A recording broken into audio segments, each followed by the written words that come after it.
get this party started. Dear Legacy, please excuse my balls.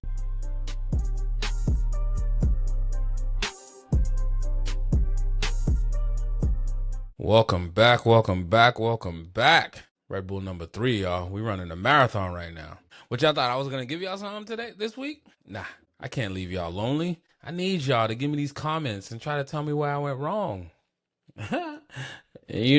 No, I've been wrong. I've admitted to my wrongs. I like some of y'all in my comments that just, y'all gonna say some stuff, and then when I calls it out, y'all ain't saying nothing back. You know what I mean? But, I love it. I love it.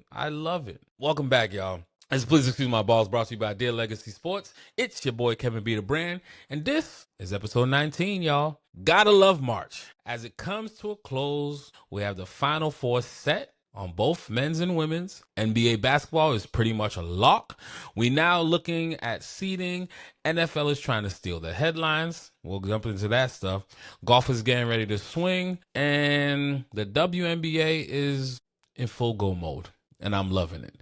And this year, there's World Cup action on U.S. soil, so there's not going to be a dull moment this spring or summer. And for sure, we're going to ease right back into beautiful October soon, y'all. I know we ain't even hit real spring yet if you're up here in New England with me, and there's still summer. But when it comes to this world of sports, we looking for October. That's when the long ass baseball season's finally gonna come to an end. Basketball's coming in, and WNBA's wrapping up. The NBA's coming in. It's like every major sport collides in October. I'm so happy for it. The greatest month in the whole 12 months, if I do say so myself. Yeah, that's a J line for y'all that don't know. But let's jump into the show and see where we got a couple things to cover and a couple things to debate. Let's just jump right into the kickoff. Guys, I know I've been excited and been saying how I can't wait for the Masters because I think that's when Tiger's going to come back. He's ramping up, good to go. And then, yes, Tiger was in another accident, y'all. And reports just came out that he is going to step away from the game of golf and seek treatment. And here's the thing. As much as I've been excited to see Tiger and I want to see him compete again, even though we all know that it's not the same Tiger anymore after all the back surgeries, after the Achilles, the knee injuries, the other rollover car accident that he had, the scandals, whatever you want to do, Tiger is still good for the game of golf, whether he's playing or whether he's an ambassador or whether he was going to be part of the new regime of the PGA, right? But here's the thing. As a black man that picked up the game of golf because of Tiger, I'm obsessed with the game now. If everywhere I travel, I bring my clubs with me. And that's all due to part of Tiger. My first set was, I went into the store and I said I wanted the exact set clubs that Tiger plays with. Wrong answer. You gotta get fitted, people. I'm still team TaylorMade. This is back when he had a Nike set. But I say all this to say, I'd rather Tiger miss the rest of the season and go get whatever help it is that he needs, right? I don't think it's a drinking situation because the reports is he did do a sobriety test and did pass. He just refused to do a blood sample because they did say reports of the police that did pull him over, glassy eyes, red bloodshot eyes, whatever the case may be. So they could tell that he was on something, allegedly.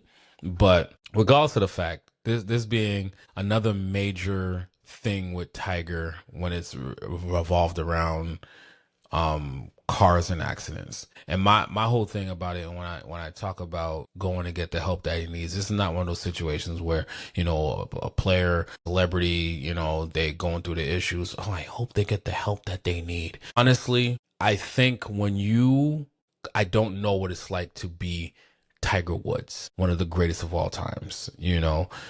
I think when you reach certain levels in life, you have very little control of certain things that you get to do as a normal person, right? And these are one of the little things that he has control over. But at the same time, he has to realize that you need a driver, my brother. And that's when I talk about the help that he actually needs. It's not necessarily for me as a fan that want to see him back in golf. It's just Tiger is good for golf.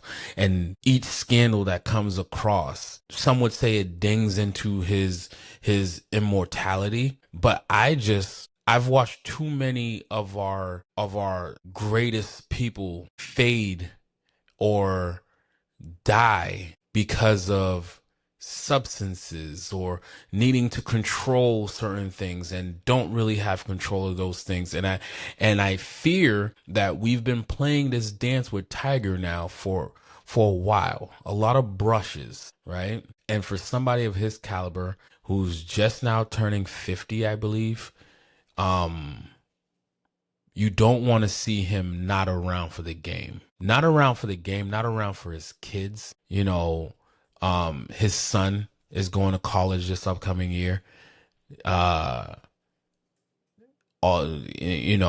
has a potential of, is he going to be his dad? We don't fucking know. And I'm not going to put that pressure on that young man. It's just, as a dad, me as a father, seeing my child succeed into what he wants to do, and it just so happens to be the same game that I dominated for all these years, and had it not been for my body breaking down on me, I would still be dominating. It's hard to see so many brushes. Like, I don't really care about the game aspect. As a man, as a father, I just want to see him fix whatever it is that he needs to fix for himself, and then surround himself with the right people. I think right now, especially when you get to that level of life, most of the people that's around you are on your payroll. I don't know how much family's around that could tell him, like, yo, these are some bad decisions. Maybe we need to adjust this. Maybe we need to do that. So I'm hoping, the judge just granted him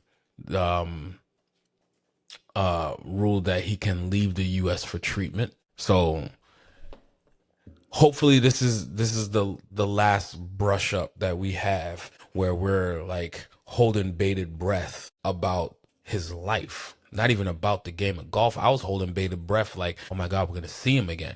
Do I think he's going to win the Masters? No, it's just seeing Tiger out there. It's different. The game's different.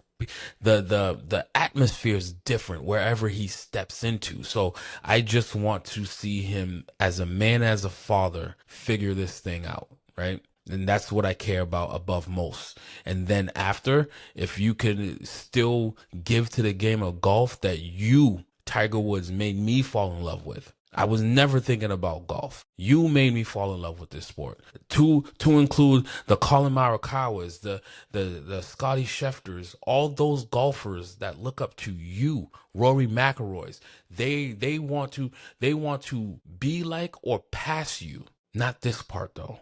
This part is a little scary for all of us that are fans of Tiger Woods. All right, now we got that out the way. Connecticut Sun, they're leaving us. We don't. I've attached myself to the Connecticut Sun as my home team because we don't have a WNBA team. There was talks at one point of bringing one to Boston, but right now, the expansion teams went in different directions. Maybe we'd still bring one to Boston. I mean, we already have the arena for it.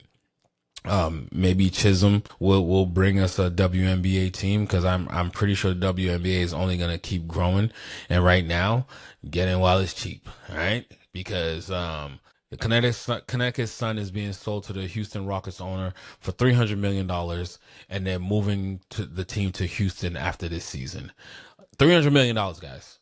An NBA team right now is being the Boston Celtics sold for $7 billion. The sale of the Trailblazers just went through finally from a few years ago. Before the Celtics sale, that was for $4.25 billion. Before that, it was $2 billion. And now they're saying that the expansion team that should be going to Seattle and to Vegas, their valuations are going to be at $7 to $10 billion. Thank you, Celtics. Thank you, Lakers. And yeah. For those of us that don't have that type of money, we'll, look at the WNBA franchise. They're where the NBA used to be. Get in while it's low. And I forget what the number was when Wick Grossbeck and crew bought the team. but all those years back, and you know, it wasn't for 6 billion, that's for sure. So it's sad to see the Connecticut Sun be leaving. You know, they've been doing a lot of stuff in the city of Boston. They play a couple of their home games at TD Garden. You know, they're our adopted team here in New England since we don't have a WNBA team. So yeah, they're moving to Houston after this season, so this will be their last season up here in Connecticut. But a bit of bright light that I've seen in this sale is no, not the sale per se.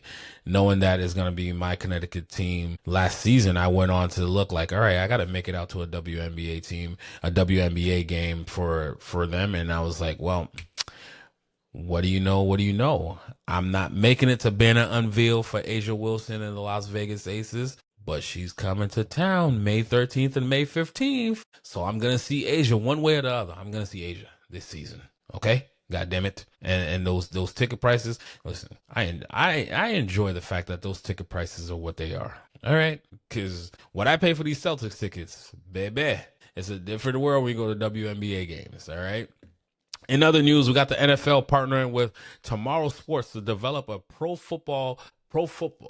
flag football league for from the team that brought you the TGL league. They're actually forming, with partnership of the NFL, a pro flag football league.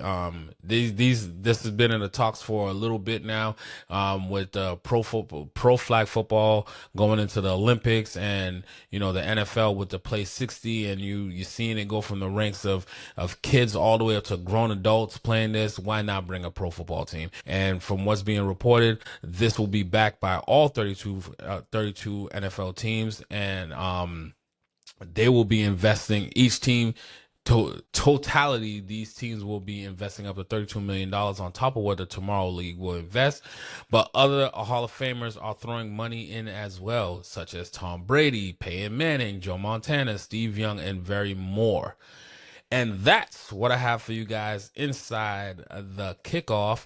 Let's just go ahead and jump into the king of sports. This is where we cover the world of the NFL. I know the NFL is not in right now, but they are still dominating the headlines. The NFL meetings and all the rumors. Listen, I can't keep up with all the rumors, and that's what they are. Rumors until it actually becomes factual, right?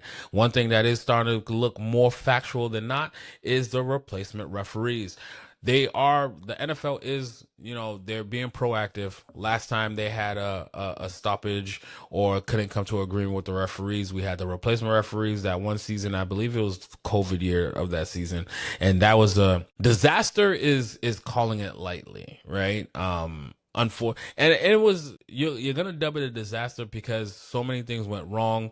There was the failed Hail Mary play that actually changed everything, that made them, you know, come to terms with the referees and bring them back, right? I think this time around the NFL is being proactive. They're not gonna get bullied into the situation, and you know, from what I'm hearing and reading, they're so far apart where the NFL referees want way more money apparently. Their union wants to keep things, as I said before, more so on the status quo things, where the NFL doesn't want to be giving up that much money. They also want more accountability and training, and apparently the referees union does not want that. Weird. Why would you not want that type of stuff? I get the money aspect of certain things. I think that on the money aspect of things, I believe from when I last heard, I think all the referees are considered part-time. So now they're trying to make themselves full-time. Therefore, it's going to create, you got to pay more if you're a full-time employee, right? So I think that's where one of their major hangups are. And with that being said, the NFL is, like I said, being proactive, and they're going out there and starting to recruit replacement refs so they have enough time to train them up and get them ready for the start of the season. And good for them, right? I think if you know you're not going to come to terms, don't wait till the last minute and then be scrambling, and then you put yourself at a disadvantage. And the NFL is at one thing they know for sure is they're going to protect the shield at all costs, and the product on the field is part of that. We know this. You know, if you live in New England, they spent millions of dollars about deflated footballs and cameras. So you think they're not going to put their money where their mouth is and come and find the replacement refs, train them up so that the product on the field is actually something good. Another thing that's coming out of this, out of these NFL meetings and trade rumors, because one thing, I get tired of these people lying to my face, right? You're hearing these AJ Brown stuff. You know, the Patriots are being coy. The Philadelphia, we're keeping them, blah, blah, blah. And then you got the reporters talking about maybe it's something where they just have a deal already done. Until I see it, I don't believe it. You know what I mean? So right now, everybody's moving. And we all know it's hard to move AJ Brown right now. We gotta wait until June 1st because of the salary cap hit. Anything before June 1st, I believe his cap hit for the Philadelphia Eagles become $40 million. Whereas I think it's almost half that if they trade him after June 1st. So right then and there, you already know nothing is going to happen until June. Nobody's gonna take a $40 million cap hit. And apparently, from what they're reporting, is the Philadelphia Eagles are looking for 1 and a 2 for AJ Brown.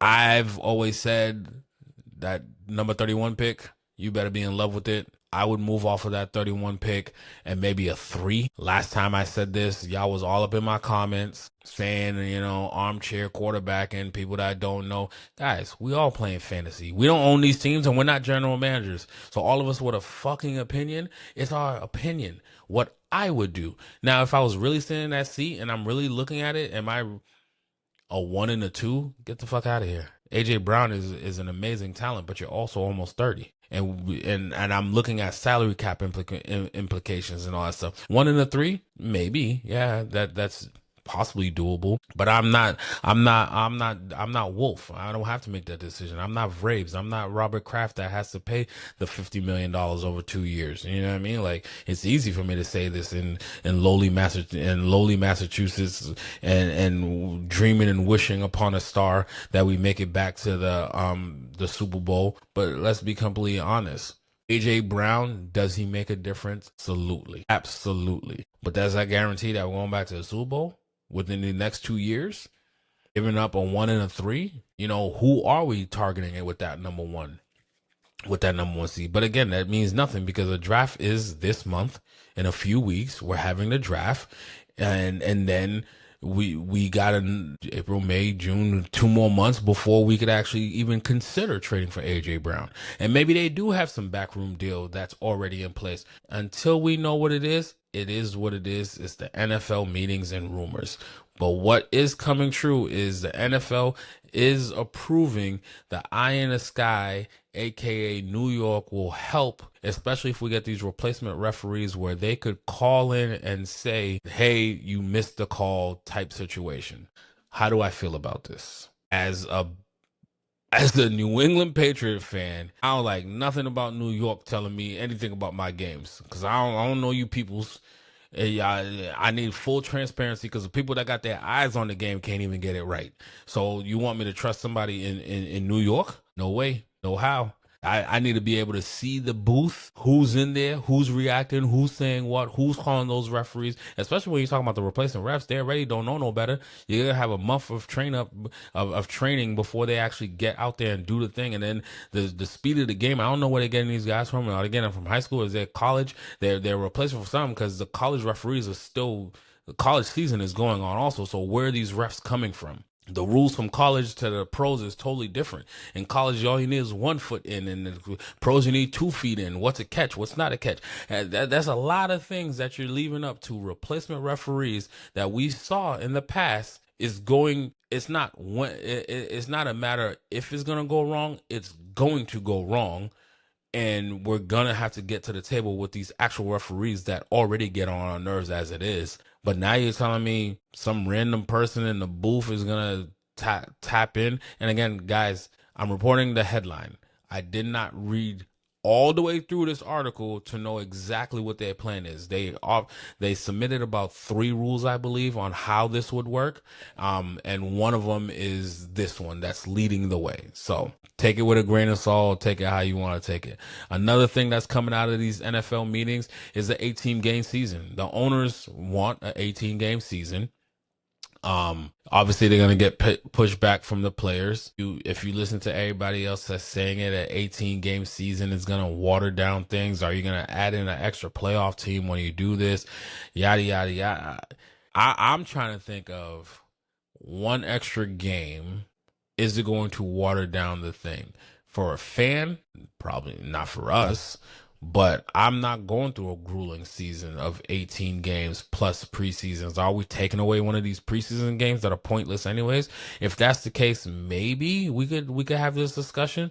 But as in a capitalistic society and the billionaires boys clubs that's of that 32 teams, that extra game, you're talking about millions. That's millions. And then you're talking about the NFL who wants to make their reach even bigger going on the global stage. There's even talks where you're talking about each team will play an international game. So maybe, but now we're talking logistics also in this whole thing. It's like trying to, I don't know.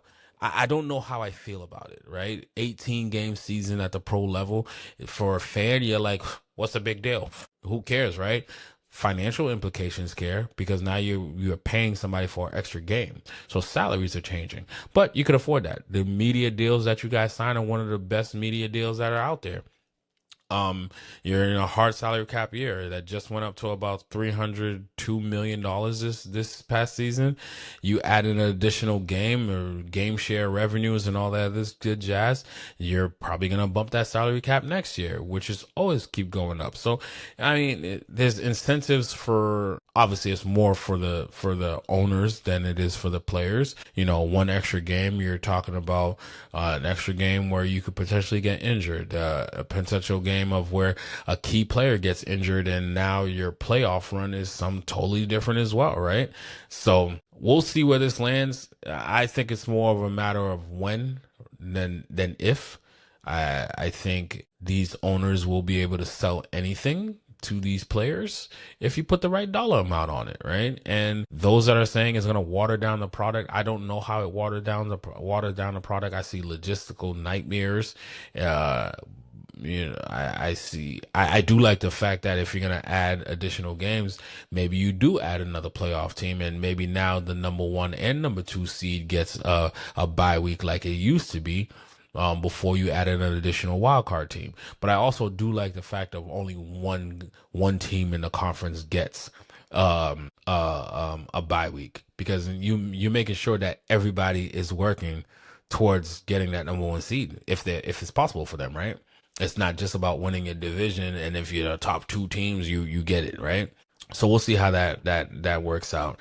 In other news, speaking of Super Bowls and playoffs, the Super Bowl is heading back to Las Vegas in 2029. The league just announced. And then last but not least, the Seattle Seahawks will be featured on Hard Knocks this year, followed by my New England Patriots next season will be on Hard Knocks. I never was a big fan of Hard Knocks, to be completely honest. But I will tune in next year for sure. Why not? You get an inside look of the New England Patriots on practices and thoughts, meetings, and all that good jazz. Are you going to know exactly what everybody's thinking at every single time? Probably not, but it's more than we've ever known before. Not saying that listen, with Braves, we already know more already as it is than we ever did during the Bill Belichick regime. So thank God for that. But yeah, I'm not going to say I'm looking forward to it, but I'll tune in. I'll for sure tune in on that one. By tuning in, I mean, like, I'll record it and I'll watch it when I have some free time, whenever that is. That's what I got for you guys in the NFL segment. Let's go ahead and jump into the hunt. Major League Baseball, guys, it's way too freaking early to be talking about standings, talking about games. So one thing for sure, two things for certain. What the hell is going on with these Red Sox? That's all I want to say. I got sucked in listening to Jessica Mendoza and a couple of these other people that comes out with these whole lists. And Jessica Mendoza just the other day had a list of teams that the LA Dodgers should watch out for. And I believe she had the Red Sox as the second or the third team on that list out of 5 teams. And I believe they had one team out in the West. And don't make me lie to you guys, I don't remember the list exactly, but I know the Red Sox was on there. I know the Yankees was on it, and I know there was Philadelphia was the number 1 team on that list. So I got sucked in, and then I tuned in and I watched game 1. My Red Sox won, and they look good. our new prospect, our pitching look good, and all that other good jazz. Just for them to fucking turn around and lose, even tonight. Yes, they lost the last 5 games. Lose the next 5 games. They won opening day and lost the last 5 games. But that's fine. That's okay. I'm not going to stress myself out over this, because that is the beauty of being a baseball fan. There's going to be 176 more of these things to play. So who cares? You could lose 30 in a goddamn row and still end up in a World Series. That's how crazy this league is. That's all I got for you guys. I'm not going on no rants. It's way too freaking early. And I think the Yankees, they've only lost 1 game out of the 5 that they played. So they're at top, we're at the bottom. I'm even more annoyed. Yeah, let's just jump the heck out of this. We'll see what happens in these next few weeks. It's baseball season. It's golf. Golf is playing. So let's just jump right over to Beyond the Lines. And some good news outside of the Tiger situation that we already talked about. I'm not gonna dive any more deeper into that. We said what it is. There's the legal side of things, and there's the human side of things, right? Not giving anybody any type of passes. I just want, as a human to another human that inspired me to do something, I would want only better for that person. But in the world of PGA, Gary Woodland wins the Houston Open for his first victory since 2023 after having brain surgery and battling with PTSD and depression. And he didn't take it lightly. After he won that, it was so real to watch him walk on that 18th and having all the crowd chant his name, because Gary Woodland was at one point one of the harder names on the tour. And then, like I said, in 2023, he had to step away to have brain surgery, and he worked his way back into it and has been battling with PTSD and depression. After he won the Houston Open this past week, he used his platform for good, which is what I would say. He thanks his family and everybody that helped him along the way. But he also sent a message to anybody else that's out there that's battling with PTSD and depression. If you think that, and I'm paraphrasing in so many words, it was, if you think that you're going through some and you're not going to see your way out of it, just look at him as a prime example that he fought his way back from not only brain surgery, but dealing with the PTSD and depression and making it back to where he once was, right? So congratulations to that man for winning that and using your platform to speak on something that doesn't get spoken about enough, right? This week, the PGA is going to kick off the Valero Texas Open, and this is the last one before the Masters, guys. This is the last little tune-up that some of these guys are going to get. I just saw that Colin Morikawa did pull out of this one. We already know Scotty's not going to be playing as they're on baby number 2 watch with his family. Hopefully the baby comes out in time for him to go play for the Masters. I'm pretty sure he'll want to be there. But that's somebody who already donned the green jacket. Does he really have to be there? I think as a competitor, he definitely wants to be out there to put his name amongst some of the greats, right? And surprise, surprise, before I had it already pre-scripted. There won't be no Tiger at the Masters, obviously, for reasons that we already talked about. And that's all I got for you guys in the Beyond the Line segment. Let's go ahead and transition to Campus Legends. All right. Let's dive into this, man. This is the world of college sports, football, and basketball.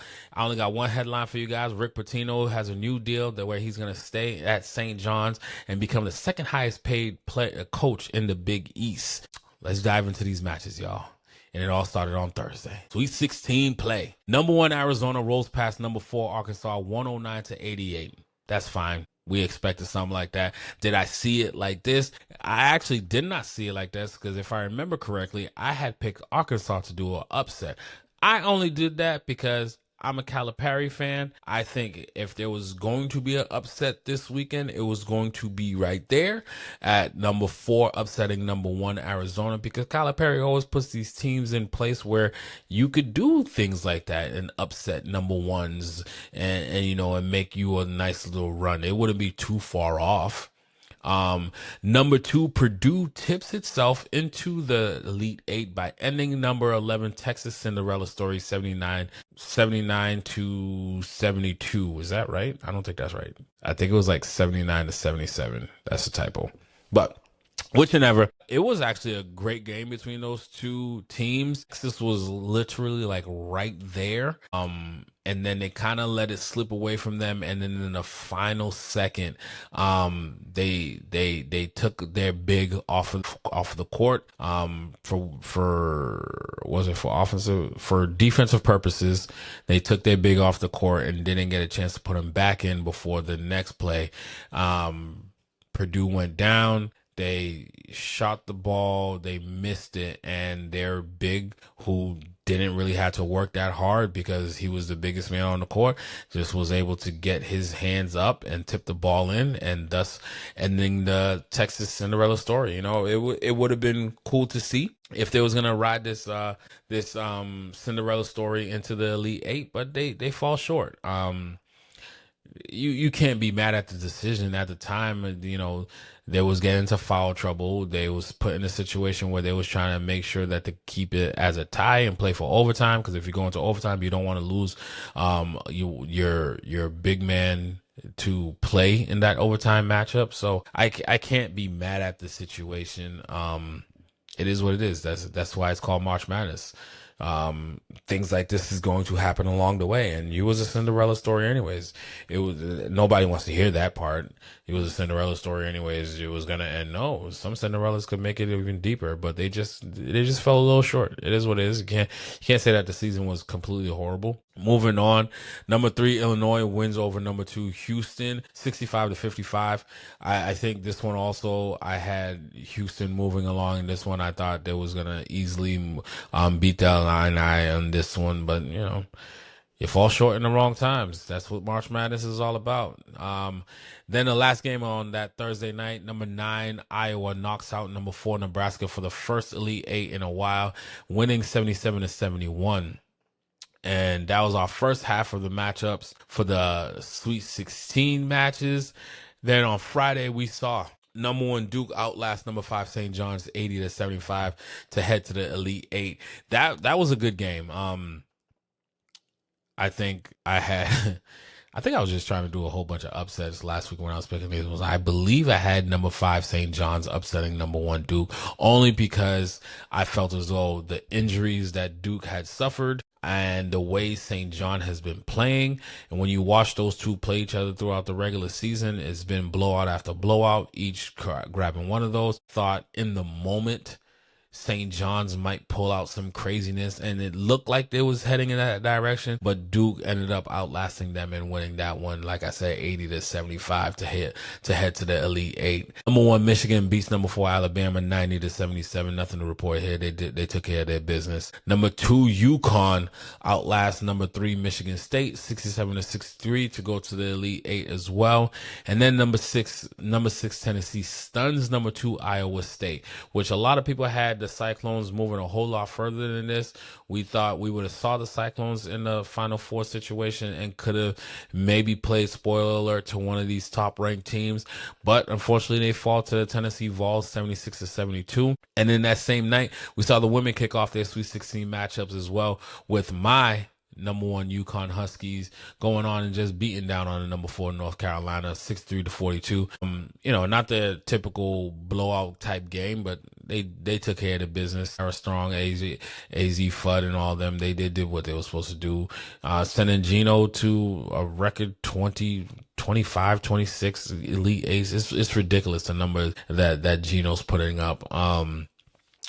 UCLA ladies put the belt to ass against number 4 Minnesota women.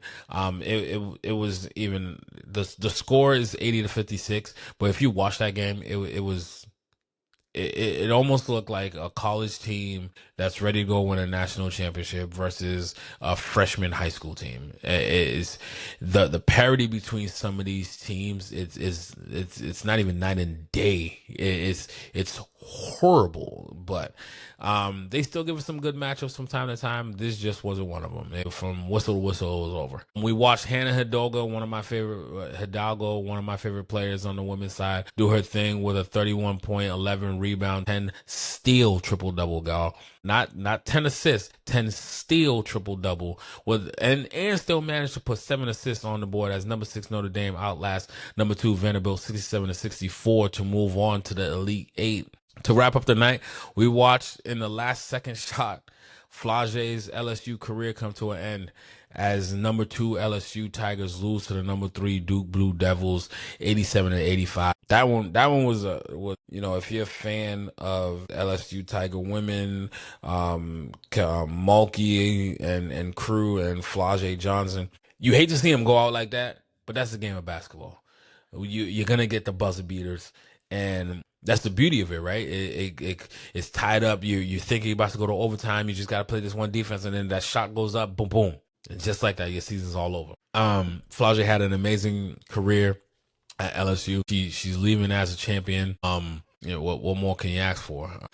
Going into the Saturday games, in our first Elite Eight matchup, we see number 1 Arizona knock out number 2 Purdue 79-64 to advance to the Final Four. This is one of those situations when I was watching this game, I was like, see, the ball don't lie. My opinion, Purdue stole one the night before, a couple nights before. And I feel as though the basketball gods righted themselves. You get past it just to go face Arizona, Big fan of the kid Smith, I believe his name is, the point guard that they got over there. I think he's gonna come and terrorize the league in a year, next year, or if he comes out, or he's a senior, so I think he is coming out.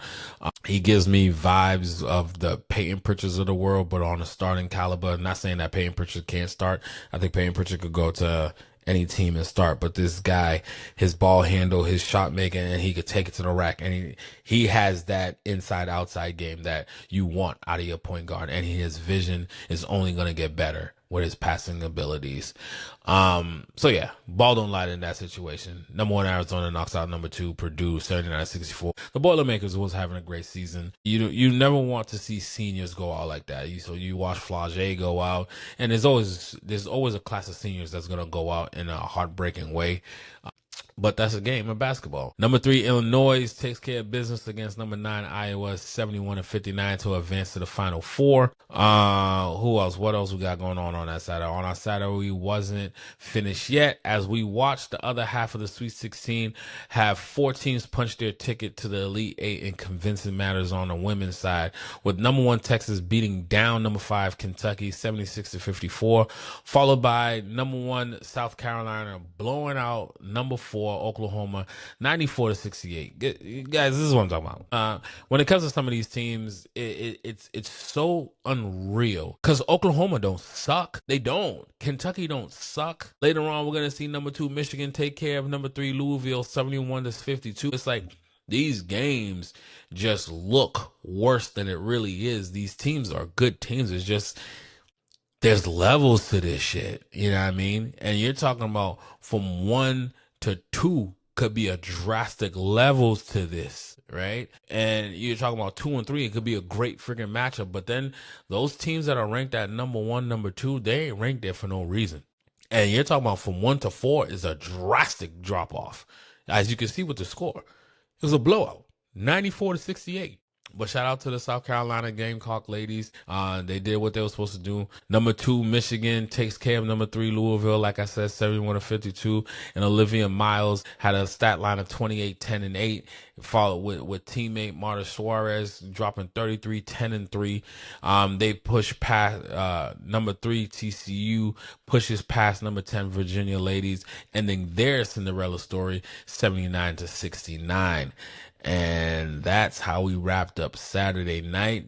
Going to Sunday. Sunday wrapped up our last 2 Elite Eight matchups on the men's side with the number 1 Michigan Wolverines beating down on number 6 Tennessee Vols. We knew that was going to happen, 95-62. It is what it is. And then the last game happened on Sunday. Brace yourself. My number 1. Well, I'm sorry.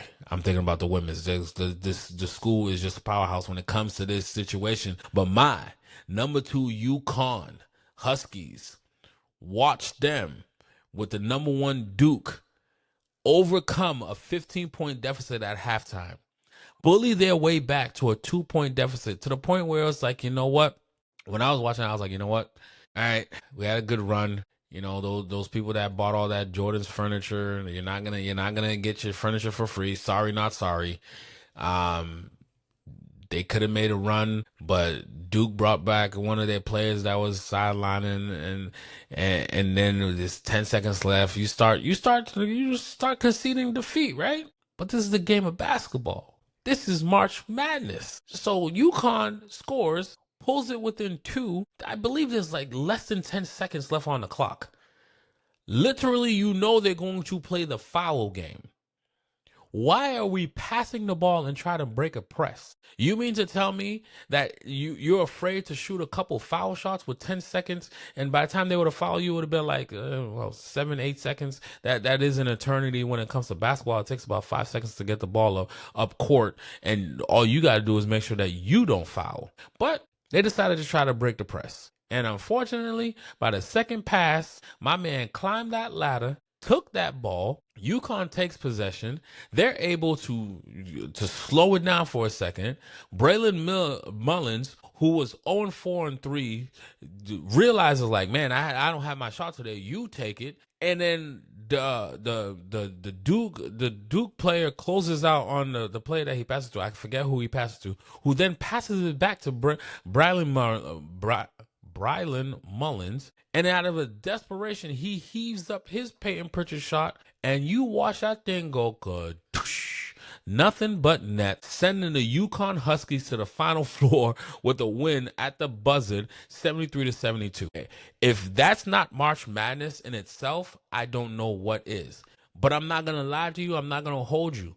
When I see things like this happen, this is not a situation where the ball don't lie. When I was talking about with the Purdue game, you swap players out and to do something on the offensive side, and you still hoping you're gonna bring it back for the defensive side, and the tip ball then sends the team into the next round, and you're not going home. UConn was down 15 at halftime. They then come out with a mindset like, no, we're going to fight. We're going to claw. And they did. They bring it within two. And they're trying to foul to then, even if you go to the line and make one, you are forcing them to now have to score a three. And all you got to do is protect the perimeter and don't foul. If you make both of them, it's game over. There's no 4-point play in basketball with just 10 seconds left. So for me, this is not a situation where ball don't lie. The UConn Huskies is what you would like to call a team of destiny right now. Watch the games that they played along the way. They weren't the prettiest. They're not blowing out teams like you would thought that was going to be doing. They just find a way to win. And in this situation, I don't know if it's they found a way to win or if the Duke just had a bad collapse. Why are we trying to break a press when you're up by 2 points and you know they're going to go to the foul game and nobody wants to get fouled? Foul me. Because I can make at least one of those, I believe. But even if I don't, the second shot I'm missing on purpose. I'm going to make you go fight for a rebound, or maybe I get the rebound and it's game over at that point. There's so many different other scenarios that should have played out but didn't play out. And now you're heading home. Number 1 overall, heading home. Shireman, we got to figure this out because it's 2 years in a row that you get knocked out when you should be winning it all. And now you're another class of, well, it's not no Cooper Flag generational talent that you're about to be leaving, but you're going to lose the Boozer brothers. And who knows how else you're going to lose. And I know you guys are great at recruiting, and you're going to, but how many bites of the apple are you going to have before you get past that hump? Let's jump over to the women's side. The women kicked off their Elite 8 matchups that night with my number 1 UConn girls holding down number 6 Notre Dame in check for 70-52, punching their ticket to their Final Four. I believe that one is number 25 for Gino. 25 times this man's been in the Final Four. That's insane. That's insane in itself. Number 1 UCLA also punched their ticket with a dominant win against number 3 Duke. Bad night for Duke. You know, bad night for Duke, great night for UConn. Both UConn teams move on. Both Duke teams go home. Logistically, fly back to North Carolina, losing 70-58. Monday games, we wrap up all the Elite Eight games for the women's with number 1 Texas steamrolling number 2 Michigan 77-44. I'm sorry, 77-41, with all 3 number 1 teams punching their ticket. Just one more left, and it came easily, guys. Number 1 South Carolina barely breaks a sweat against TCU, winning like the other teams, number 1 teams, in dominant fashion, 78-52. Setting up an all-talk Final Four. This is when basketball is going to get good on the women's side and on the men's side. I like the Final Four matchups. I don't see blowouts happening, especially on the women's side, because you're talking about all 4 teams can score, play defense. They have the stars. They have the bigs. They have the point guards. They play as a team. They're well coached, and we have an all-chalk number 1. So now my UConn girls are going to face off with the South Carolina ladies. You have Texas versus UCLA. I love both those matchups. I'm tuning in for that. But for right now, let's just go ahead and jump into On Ice. On Ice is where we cover the NHL. With only 7 games left on the season, looks like the Bruins, with a record of 43-24-8, will hold on to that wild card spot with 94 points. But my problem with all that, I could be excited all I want, but I'm looking at those last 7 games. 3 of those games come against our nemesis. We all know when those Florida Panthers come to town, and them Tampa Bay Lightning. We have those Tampa Bay twice and Florida once. That's 3 out of 4 games. Jesus, Mother Mary Joseph. 3 out of those 7 games, you can see them dropping easily. Especially when you're talking about 2 of them, 2 out of those 3 matchups, they're gonna be on the road. With a big win the other night against the Blue Jackets, that's cool. We hold on firmly to that first wild card spot right now, and we're in position to take over the Canadians, who's up by 2 points in the 3rd spot in the Atlantic. It sounds great. I tell you guys, I don't know much about this hockey stuff. I just could report on my Bruins and tell y'all where they stand. Do I know how far these guys are gonna go? I don't know. At one point, it looked like they was gonna give up the wild cards position. Now they're holding on firm to the number 1. Maybe they could sneak into that number 3 spot. But show me that you could beat those Florida teams. Till then, let's just go ahead and jump into this Court Vision. Court Vision is where we cover the NBA, WNBA. Here's a couple of the headlines. Major news coming out. Amari Stoudemire, Candace Parker, Elena Della Dawn, and Doc Rivers elected to the Hall of Fame cast of 2026. Congratulations to those that enter the class of Hall of Fame. In other news, what we got here? Mark Cuban, he doesn't regret that he sold the team. Well, majority stake into the team. He actually regrets who he sold it to. What's those people's name? I forgot their name. You know who they sold it to. The families that he sold it to. He just regrets doing it. I think the way he feels the way they're running the team. You know, he's been very vocal. He would have never traded Luka. He was never a fan of that situation. Other things that they did, although be it they got Cooper Flag, but can you imagine Luka, Kyrie, Cooper Flag, Washington, Gafford?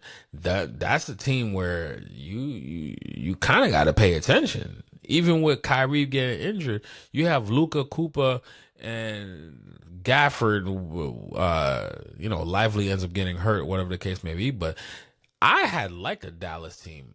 I had told when me and my wife went and met with names out there, but we met with people in the Dallas organization, and we told them like, "Yo, y'all gonna be back." And then they turn around and trade Luka, and I was like, "Oh shit!"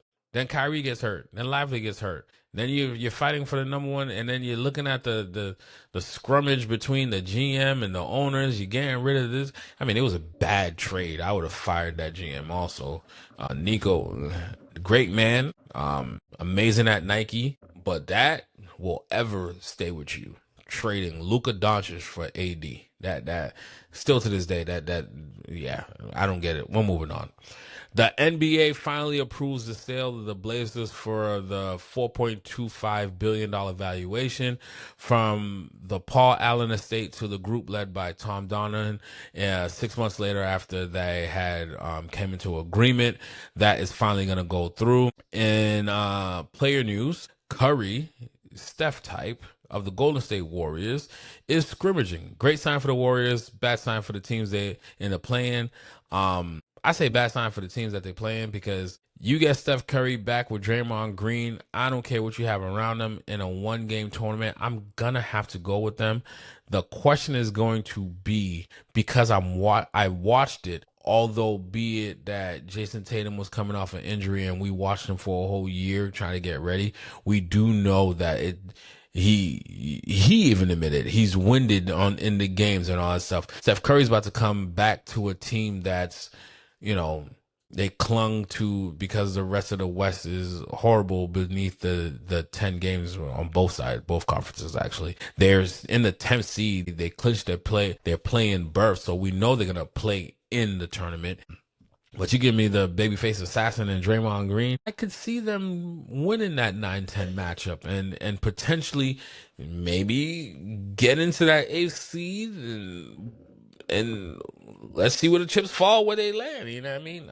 Do I want to face those guys in a play-in? I will take a golden Steph Curry and Draymond Green team all day, every day. Now in a 7-game series, gotta go on the road. I know what Draymond and Steph could give me, but the conditioning of Steph is what gives me pause for concern, only because we know it takes a while to get your legs up underneath you, and he was dealing with the knee injury before. He hasn't played in probably over a month now, so we'll see how that all plays out. It's always good to see one of the greats be on the court, so be it, whether it be for 1 game, 2 games, in the playoffs, because he'll probably get 6 or 7 under his belt by the time he gets cleared. But he is cleared medically to start scrimmaging, which is a great sign for the Warriors. Regardless of what the outcome may be, you're getting ready for next season. You're going to get Jimmy Butler back. You're going to get Moses Moody back. You can't count out the Golden State Warriors. As long as you have Steph Curry and Draymond Green, I think you have a puncher's chance every time. Let's go ahead and jump down to the score rundown. Last week, it was an okay week for me, guys. Thanks to the godforsaken Knicks, I ended up with an 8-8 record, which gives me an overall record of 86 and 70. It's okay. It's all right. I'm still 16 games above 500. I was kind of hoping to see if I could break that 100 streak, that 100 game on the season. But when you rely on the Knicks, that's what you get. So let's jump into this. Wednesday games. Yeah, the Celtics win in a statement game over the OKC Thunder, 119-109. Both teams were at full strength, each protecting home court in their 2-game series. You go ahead and sign me up for this. Sign me up for this final series. It's going to be so amazing. We already know that OKC is going to have home court throughout. That scared the shit out of me. That means it's 1 o'clock in the morning. Yep. Don't mind me. That's my karma. I'm trying to bring her back to life here. I wasn't watering too much, so now she gets her lighting at night, so where it doesn't bother nobody. So that was in Jesus that came down and talked about how great this matchup is going to be between OKC and the Celtics, which is, I think I'm still calling that, but tune into my Lucky Sevens list to see who I'm still pulling in for the NBA Finals this year. Yeah, this is going to be one amazing series. Both teams play defense. Both teams got their 2 stars and a complement of bench players. They got their bigs that's playing their roles that they need to be in. I think it's a massive injustice to the game of basketball if we don't get the battle of the past 2 champions to duke it out for this year. And it's hard, the fan in me says Boston Celtics all day, every day. Even if I put my analyst hat on, Shea is having another outstanding year. But you go ahead and give Shea that MVP, boy, let me tell you, JB and crew's gonna have something to say about that. So we'll see how it plays out. But I do love this matchup. They gave us two great games. The first one, I hated how it ended. It ended in free throw shots. I would love to have that gone into overtime, and then you really give us that last 5 minutes of Duke it out fest. OKC, maybe they could have won, but JB was cooking that night too. What other matches we got? The Hawks outlast the Pistons in overtime, 130 to 129. That's great for my Celtics, closing in the gap a little bit between them for that number one spot. What should have been a gimme game, the Cavs messed that up for me and lose 120 to 103 to the Heat. I had the Cavs winning that one. I mean, you're just a better team. And this is why it's hard for me to, as much as I love the signings that the Cavs done, it's almost as if it's still the same Cavs. Like they can't figure it out for some strange reason. And maybe they'll figure it out in the playoffs and make a run. You know, they're sitting in the 4th seed right now, so you know they're gonna host. It shouldn't be them going home in the first round this year, but you never know. I mean, there was number one team last year and then went home in the first round. So it is what it is. Them and the Knicks screwed me up, like I said. Rockets lose again, 110 to 108 to the Wolves. Are the Rockets the first round exit, guys? I'm starting to see that. I believe, if I'm not mistaken, they're either the 4th or the 5th. No, they're 5th. They're the 5th. I think they're behind the Nuggets for who's sitting 4th right now. The Lakers are in 3rd. But my whole thing is when I watch this Rockets play, and then I see the final score, I'm like, how? And I think I said it before. Is it really the difference of Fred VanVleet not being there? Because you have one of the by far the Slim Reaper assassin, one of the best scorers to ever play the game in Kevin Durant. You got the coaching. You have the Thompson twin. You have athleticism. You did the trades where you're gonna do certain things that should have got you over the hump, but yet it's just something is off. And I feel as though the Rockets are gonna be upset. And be heading home in the first round. Yeah, it's a little weird. Let's jump into the Thursday games. Like I've been saying, guys, why did I rely on the Knicks? They go ahead and lose to the Hornets 114 to 103. The Hornets is a hot team right now. But when I think of the Hornets and I think about the top 4 teams in the Eastern Conference, Detroit Pistons, Boston Celtics, New York Knicks, Cleveland Cavaliers, you have no business giving the Hornets any type of life. Any type of situation where they think that they could, in a 7-game series, fuck with you, right? That's how I look at it. There's certain games that you come to. Now, am I saying that they can't lose to the Hornets? No, my Celtics could lose to the Hornets. The Cavs could lose to the Hornets. It's just the goddamn Knicks. I just cannot understand how is it that we're just putting together a streak of losses when you could literally steal the number 2 slot from the Celtics. You could take it. It's yours. And for me, I'm not beating the table for no Knicks team over the Celtics team, but I said at the beginning of the season with no JT, and I did not see Detroit being Detroit the way they are right now. The Knicks are the best team in the East until JT returns. But then you put yourself in a situation where now, no matter what, you're going to have to go through Boston to win in the event that Detroit gets knocked out. Don't rely on what happened last year. You ain't coming back 2 games in a row, 25, down 20 points. Not the way JB's playing this year. Not the way Joe has those guys motivated and focused. We know our rotations. We know how we're playing. And Jason Tatum is getting his legs back. That is a problem for the East. Those J brothers don't know nothing but success together. Have they fallen? Yes. Have they stumbled? Yes. But all they know is success at the same time. And they have a short memory. They remember who sent them home. They remember you changing street signs in New York City like you just won your championship after you beat us. You think they're not balking at the bits to see and hope to God that they match up with y'all? But yeah, you losing to the Hornets. You're on a losing streak of about 3 or 4 games. You have Josh Hart coming for Stephen A. Smith. Focus on the basketball stuff, bro. You got bigger problems because y'all was telling me it was Tibbs. Y'all ran him out the door, and this no disrespect to Mike Brown. I think Mike Brown is an amazing coach. But what changed? Your bench got better. Your players have been in a system that works for them. So why are we at a lowly number 3? Can take number 2, but still can't do that. Let's go to the Friday games. The Fridays, my Boston Celtics keep rolling. As JB sits, no problem. JT and crew take care of business against the Hawks at home, 109-102. The Cavs go ahead and bounce back and take care of the Heat, 149-128. I guess defense was not part of that game that day. The Saturday games, we saw these Pistons proving that they could hold down the fort without Cade Cunningham, beating the Wolves 109-87, and by beating they put belt to ass, right? You know, when the Cade Cunningham post news came out, I jumped on social media real quick and I told y'all, hey, the Detroit Pistons are done. Boy, was I wrong. I think they grew their lead since Cade Cunningham went down. At one point, it was only 2 games over Boston. And I believe now they're 4 games over Boston. It's almost as if they can't freaking lose. And when they lose, the Boston Celtics help them out and lose with them. Like, come on now. At this point, I don't see the Celtics overtaking the Pistons. We'll break it down a little bit more and see if I'm right or wrong, and maybe they'll make me. Maybe the Celtics will do what they need to do, and Detroit will settle in. But I watched a couple of their games, man. Detroit legit.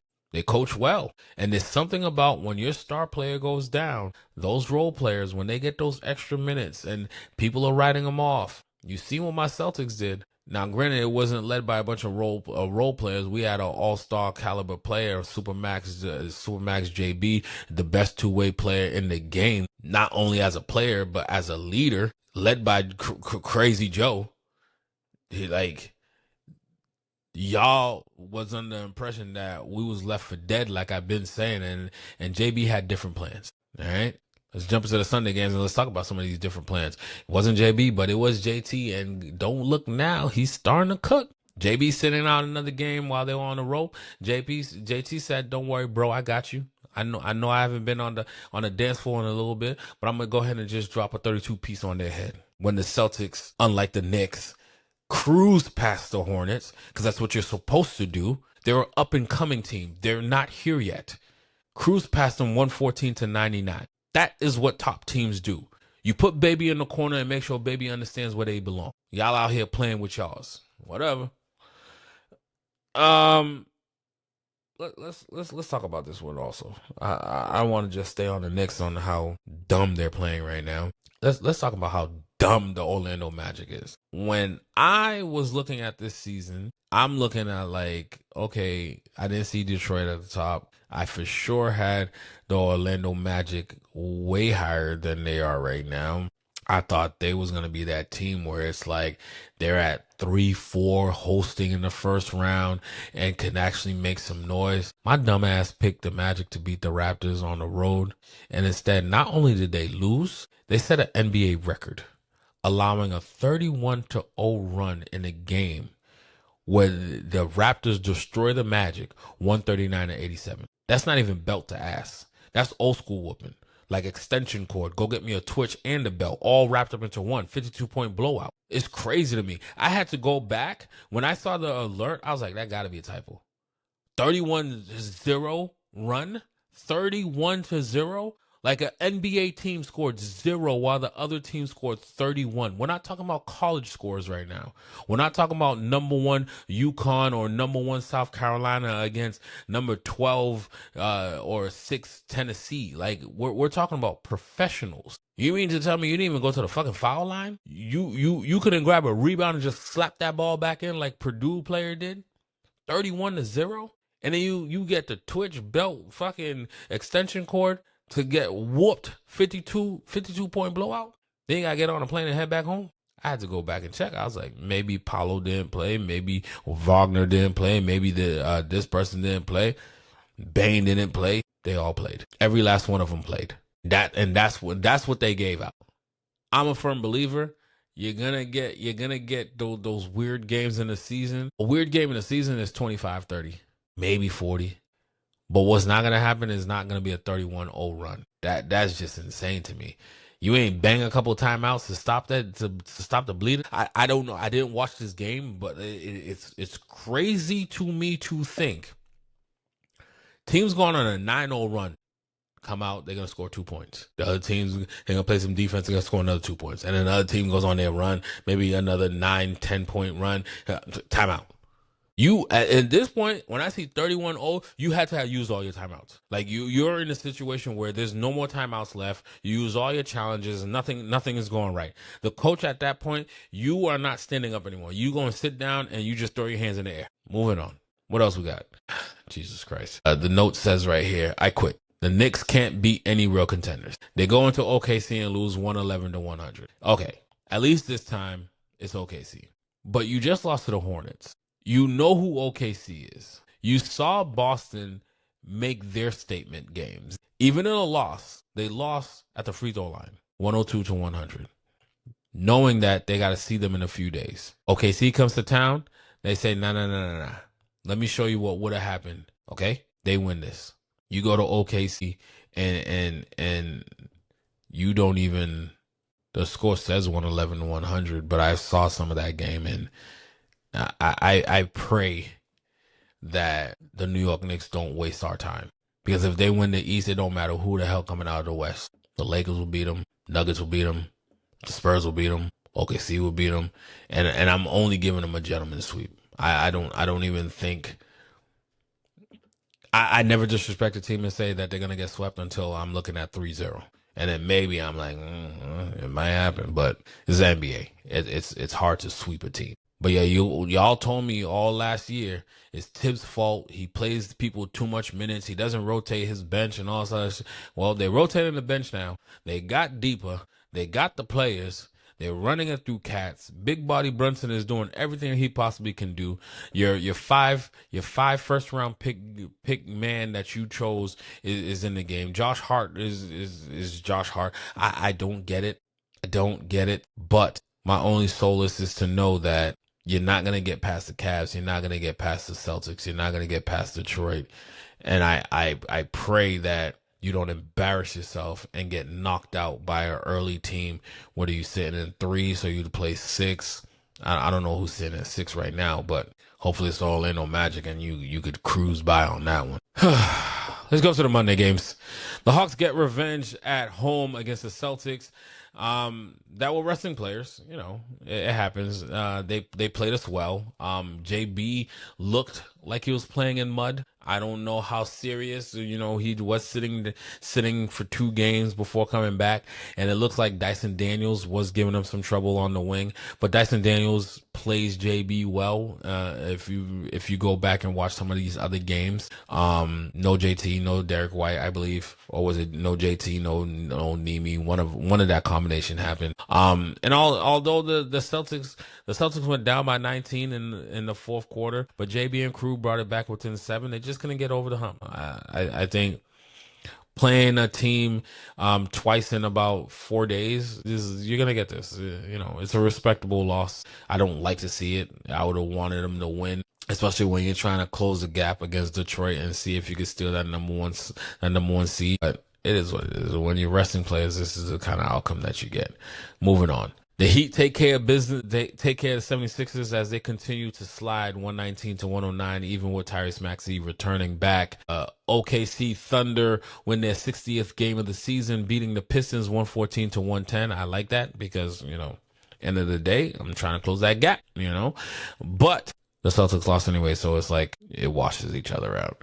Moving into the Tuesday games, the Knicks surprise. What's that say? Oh, the Knicks, surprise, they go ahead and lose to the Rockets, 111-94.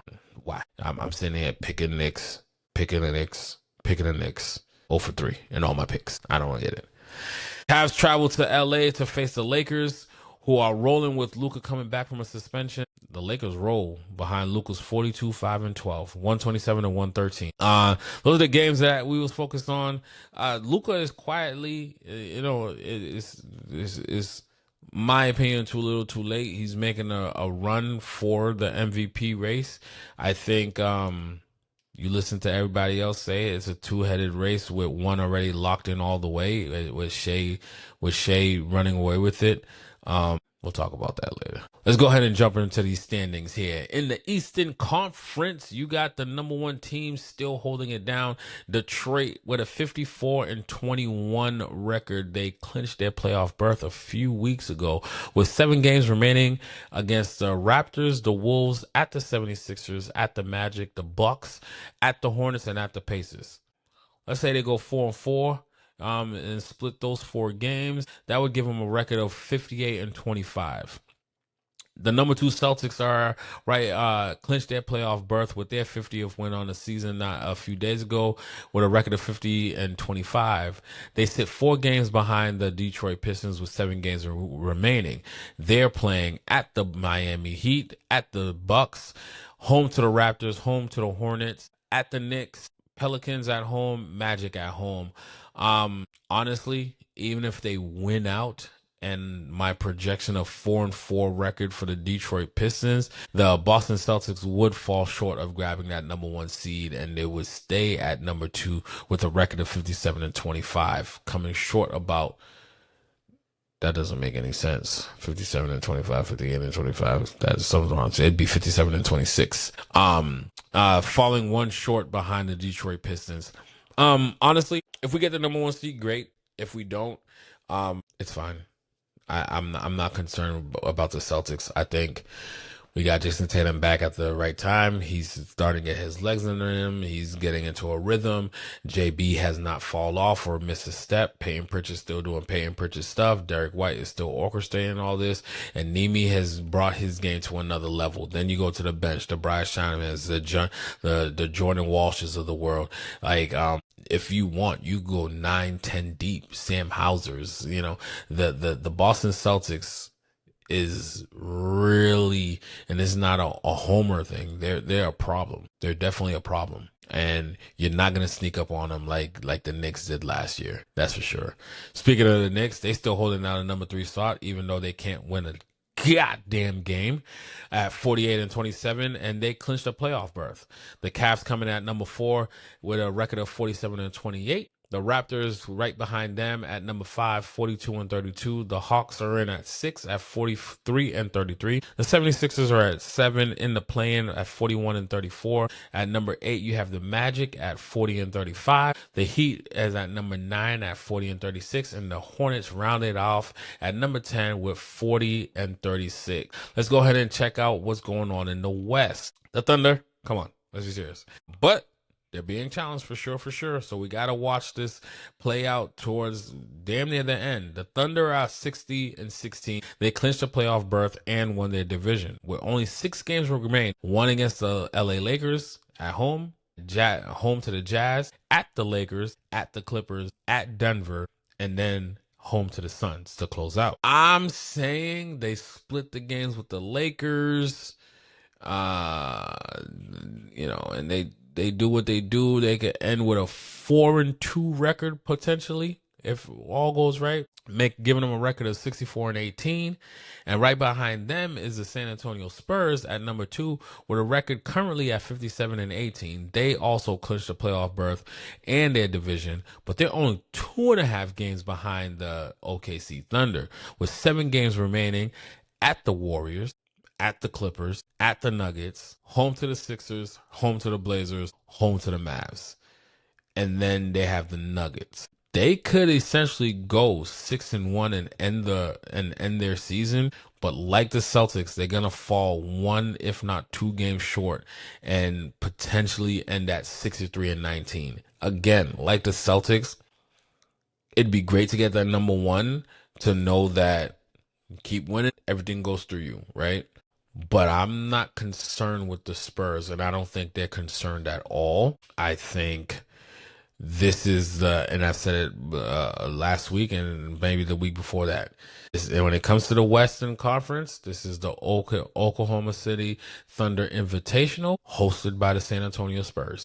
That's what it comes down to. Everybody else, it's great, it's cute, but I think those are the 2 teams that I don't see a team sneaking up on. I'm not saying that they can't lose, but it's going to be hard pressed to think that there's going to be a team in a 7-game series that could really knock this team out.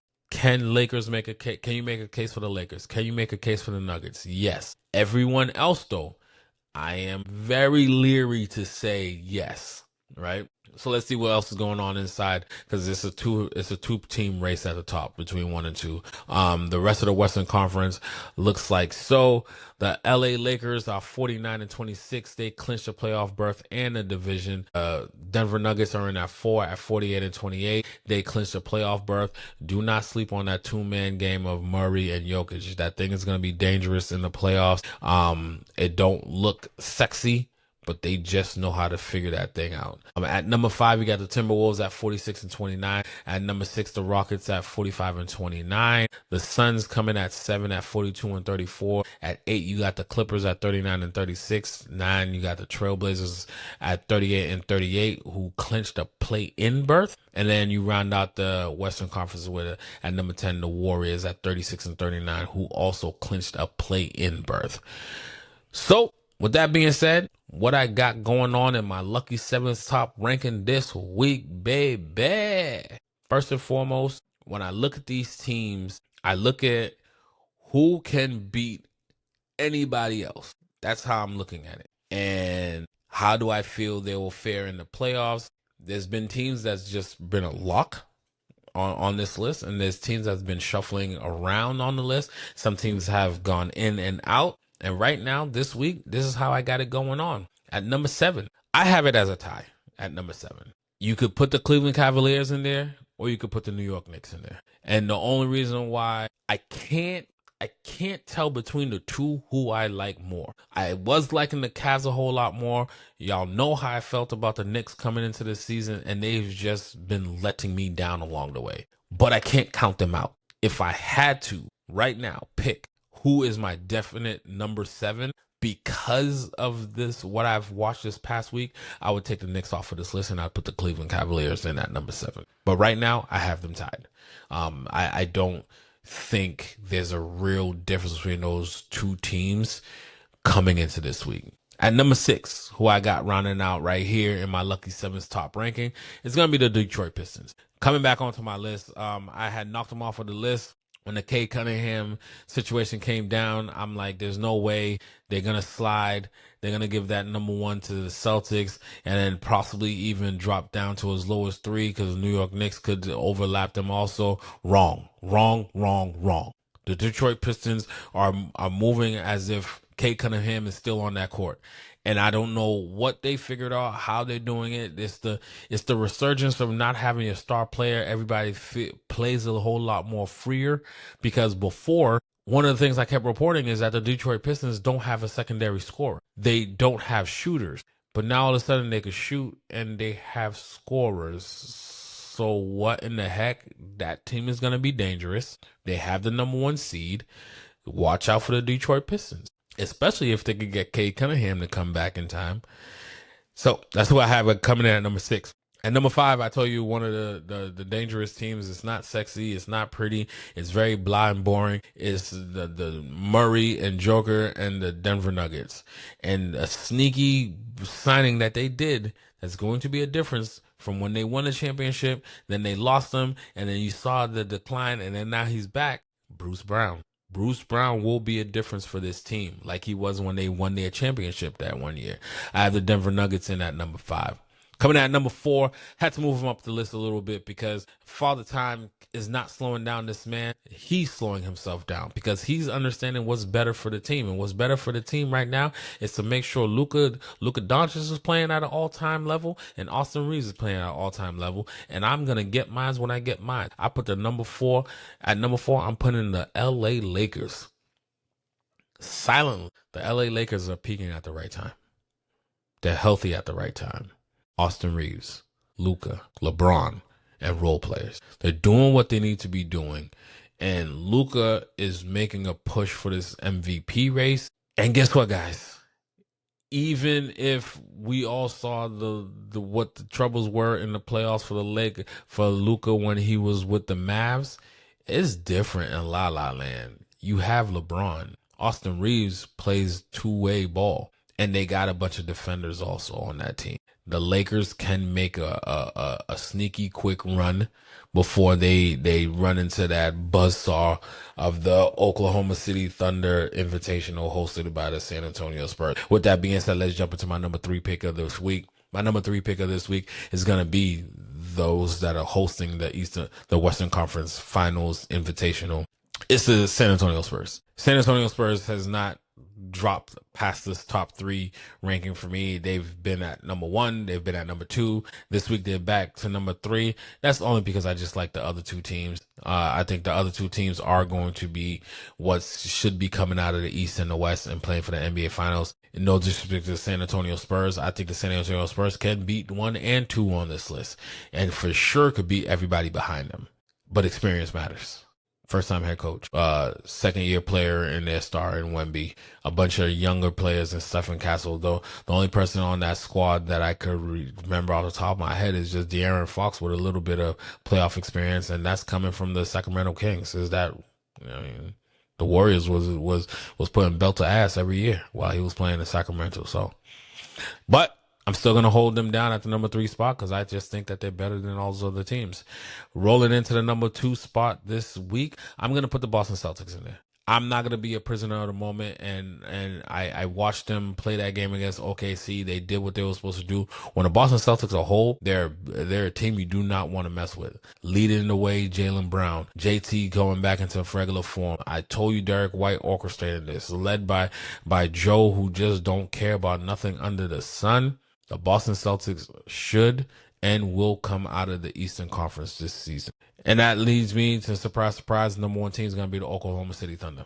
Oklahoma City Thunder is by far head and shoulder down to your toes the best team in the NBA. And the only 2 teams that could stand in their shadow to me right now is the Boston Celtics and the San Antonio Spurs. And they're not standing in their shadow. They're standing on their shadow. Like, all right, that was cool what y'all did. I appreciate y'all holding it down for us, but we got this from here. That's what those 2 teams are telling me behind the Oklahoma City Thunder. But until you beat them for real, they're the defending champs. They look like the defending champs. They looks like they got the presumptuous MVP on their team. According to those, wouldn't be my first pick, but it is what it is. So who I got coming out for the NBA Finals then? I got the Oklahoma City Thunder and the Boston Celtics.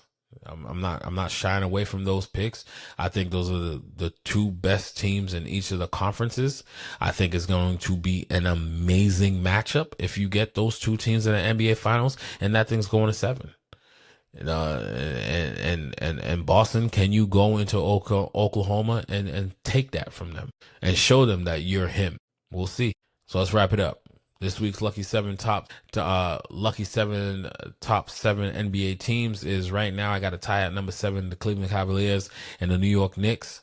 Right in front of them, I got the number 6 team, the Detroit Pistons. At number 5, I got the Denver Nuggets. At number 4, I got the LA Lakers. At number 3, I got the San Antonio Spurs. At number 2, I got the Boston Celtics. And at number 1, I got the Oklahoma City Thunder. And then I have the Oklahoma City Thunder versus the Boston Celtics in the NBA Finals this June. Let's go ahead and jump into my weekly picks and wrap up this show, man. Whoop, whoop. All right, what we got? Last week I went 8-8. Overall, I'm now at 86-70. Wednesday's games, you got the Celtics at the Heat. Go ahead and give me the Celtics in this one. You got the Spurs heading down to the Warriors. Even if Steph Curry comes back in that one, yeah, I'm going to go ahead and take the Spurs in this one. Those are the only 2 games I got for us. It's not much games to pick from this time of the season. So, yeah, Thursday, you have the Suns heading to the Hornets. I'm going to go ahead and take the Hornets in this one, even though I feel as though Devin Booker could go off and win this. I think the Hornets just want to rebuild on their momentum and going into the playoffs. So I think they try to turn things around and get a win against the Suns. You're at home. Why not? Then you got the Wolves heading to the Pistons. As much as I like what the Pistons are doing, I think at some point it comes to a head. Maybe Ant-Man comes to town. He loves to play. Spoiler alert. The Wolves are still trying to position themselves for a better seed as well. I'm going to go ahead and take the Wolves on this one. Then you have the Lakers at the Thunder. They're at home. I'm gonna have to stick with the Thunder on this one. Luka is playing hot, but you're going against a team that plays defense all the way around. No matter how much you get hot, we all know you could frustrate Luka, and a frustrated Luka does not play good. Then you got the Cavs heading over to the Warriors. I don't know why I picked this, but I'm gonna go ahead and pick this anyways. I'm gonna take the Warriors in this one, especially by then you should have Steph Curry back. Maybe the Cavs will prove me wrong, right?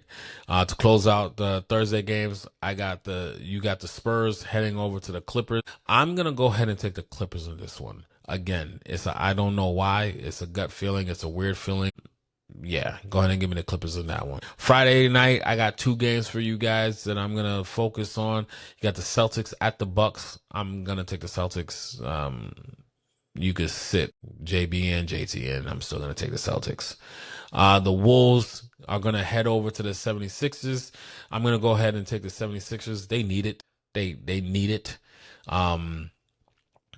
They right now sit currently in the play-in, and maybe they try to pull themselves up out of that situation. Maybe they can, maybe they won't, but this is a key one for them. Going into the Saturday games, you got the Wizards heading into the Heat. This is a gimme game, guy. I'm trying to pat my stats. The Heat take this one. Maybe the Wizards will surprise me, and they got embarrassed by Bam Adebayo scoring 83 on them last time they played each other. Why not play spoiler alert coming into Miami South Beach and then win a game for some crazy reason? Do I believe that? No. So go ahead and give me the Heat.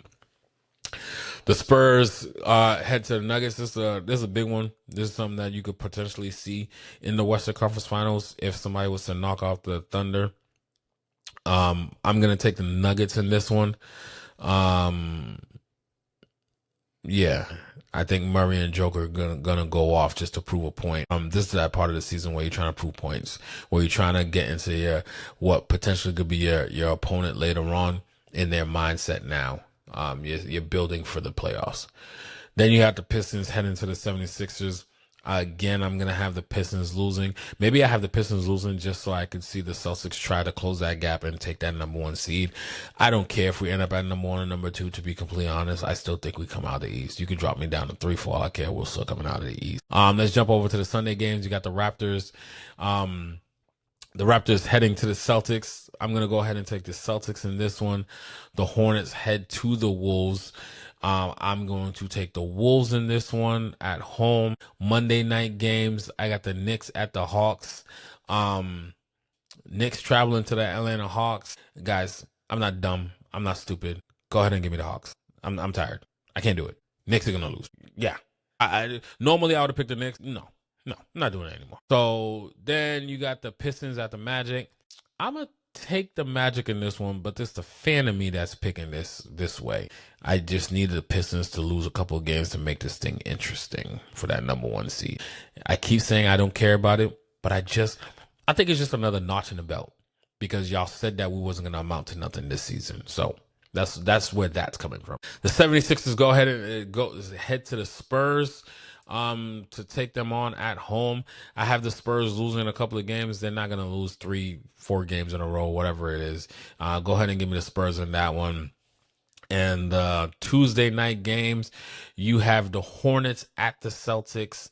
I'm going to go ahead and call the Celtics in this one. They're going to put baby in the corner to make sure that they remember that they're baby and we're big dogs out here. And it's Jason Tatum bobble night, so he might show out. He's already had his first 30-point game of the season.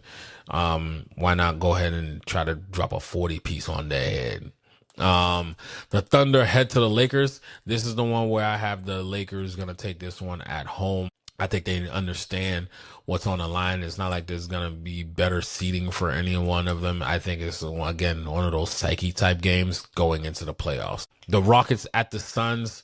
I'm gonna go ahead and take the Rockets like the Knicks. I'm fearful of this pick. It's annoying because the Rockets will turn around and freaking lose. But I'll stick with them because I feel as though they need it more than the Suns do. Even though they're ahead of the Suns in standings, mentally, I think they just need to see a couple wins start happening. Let me go ahead and pick some Final Four matches in the championship games for y'all. On the men's side, Saturday, April 4th at 6:09 p.m. on TBS, True TV, and HBO Max. Number 2 Yukon Huskies face off against the number 3 Illinois Fighting Illini for a chance to play at the national championship. You already know, do I need to say it? But I'm going to say it. I'm taking the Yukon Huskies, baby. Making a lot of fans sit and perk up in their seats up here in New England, because if the girls make it to the championship game, they get free furniture. They get free furniture. Babe, we should have got some of that free furniture, because it looked like it might happen. God damn it. It is what it is. At 8:49 p.m. on TBS, True TV, and HBO Max, number 1 Michigan Wolverines will go ahead and take on the number 1 Arizona Wildcats. In this one, I'm going to go with the Wildcats. I watched the Michigan Wolverines. I watched the Arizona Wildcats. I like the matchups better in favor to the Arizona Wildcats. I'm also picking the Arizona Wildcats because I think the Yukon Huskies match up better against them. So I'm hoping that they knock out Michigan. Setting up a national championship game between the number 1 Arizona Wildcats and my number 2 Yukon Huskies. Monday, April 6th at 8:50 p.m. Who you think I got winning it all, baby? I had it on my brackets. The teams was just weird shifting around, but at the end of the day, I still got my Yukon Huskies winning it all. Oh yeah, winning their 3rd championship in what, 4 years? I like that. Let's go over to the ladies' side of things. Friday, April 3rd at 7 p.m. on ESPN, my number 1 Yukon Huskies square off against the number 1 South Carolina Gamecocks for a place in the national championship game. Guys, this to me, not a hater, not nothing, no disrespect to the other teams. This is the national championship game right here. South Carolina versus UConn. Winner of this is winning the whole thing. I like what the Bruins are doing in UCLA. I like what the Texas Longhorns are doing. They got size, they got depth, they got the point guard, they can pass, but there ain't nothing there's something about these Yukon Huskies and those South Carolina Gamecocks. The winner of this is going to win it all. And you know who I'm taking. Go ahead and give me the Yukon Huskies in this matchup, giving everybody that bought some at Jordan's Furniture some free furniture, damn it. Free is for us. Not us technically, because we didn't fall into the gimmick and was like, nah, we don't like these prices, because if they don't make it, we ain't doing it. So we got our furniture elsewhere. Moving on, at 9:30 p.m. on ESPN, the number 1 Texas Longhorns battle the number 1 UCLA Bruins for a chance to play for the national championship. In this matchup, I'm going to take the number 1 Texas Longhorns. I watched those girls play, and they're a problem. They're a problem. Bruins lost to them earlier in the season. They were going to try to get a revenge game. It's just not going to happen. Setting up a national championship game between my number 1 undefeated Yukon Huskies and the number 1 Texas Longhorns on Sunday, April 5th, start time, 3:30 p.m. on ABC. Who y'all think I'm taking? Guys, I'm not dumb. The Yukon Husky girls are going to win, setting up the men and the women to win the national championship in the same year, coming back to stores in the University of Connecticut. Let the haters hate. Who cares? I think they'll do a parade and I'll be there, because it's only an hour away. But let's wrap up the show and go into the legacy moment and the final word. 3 things I think I got for you guys this time. For one, let's just jump right into this one. Y'all was wrong. And I don't know who put out these articles before the season started. Y'all said without Jason Tatum, the Boston Celtics were going to win 37 games. Y'all said we was going to finish the season in this gap year at 37-54. Instead, we turn around and bust you across your head and we won 50. We're right back in the playoffs. And we hold the 2nd seed in the East, with the potential of possibly taking the number 1 with 4 games behind the Detroit Pistons. Based off of my projections, I don't see them taking number 1. I think the Detroit hold strong. They built enough of a lead. But to say that a team, yes, I know Jason Tatum went down. Y'all disrespected Jaylen Brown and the rest of the players that was on that team. Y'all disrespected Joe Mazzulla and his coaching ability and the way he could connect with these players. Y'all disrespected his coaching staff by saying that they can't develop those other players Briar Shyman, Jordan Walsh, Nimi Keita. Those first few games, y'all, I know y'all was sitting back like, see, I told you when we went 0-3. But the energy shifter was still in our locker room in Jaylen Brown. 37 wins for a team that's won 50-plus games for now the 4th season in a row. 37. We know Jason Tatum is a different animal and a different being, and he's an all-star by right. If the roles were reversed, it'd still be the same thing. You can't disrespect Jason Tatum or Jaylen Brown and think that they're only going to win 37 games. By themselves leading the way, they're winning at least 40, 45 games, and then you give them the rest of the team, they're going to go over 50. Did I believe that we was going to be in contention for the number 1 seed and at number 2? I'd be lying if I said that, but I didn't have them winning 37 games only. You crazy. We got Jaylen Brown. And when saying that, I got to remind you guys, the J brothers only know playoffs. JB, in his 9th season, after being drafted number 3 overall in the 2016 draft, been in the playoffs every season of his career. 135 games, six Eastern Conference title appearances, 2 Finals MVPs appearances, 1 championship along the way, and won an Eastern Conference Final MVP and a Finals MVP. That's the person that you said is only going to win 37 games? Okay, let's talk about JT.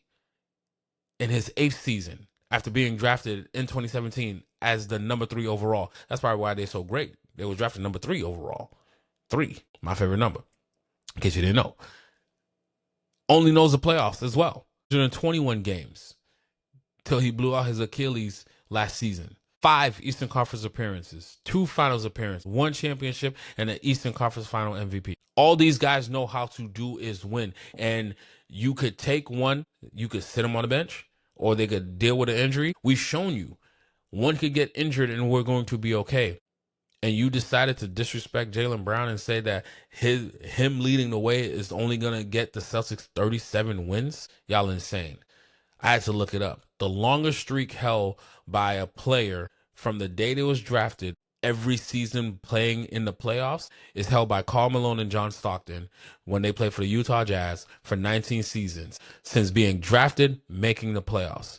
Right behind them is Tim Duncan with the Spurs, where he did 18 seasons, and Tony Parker at 17.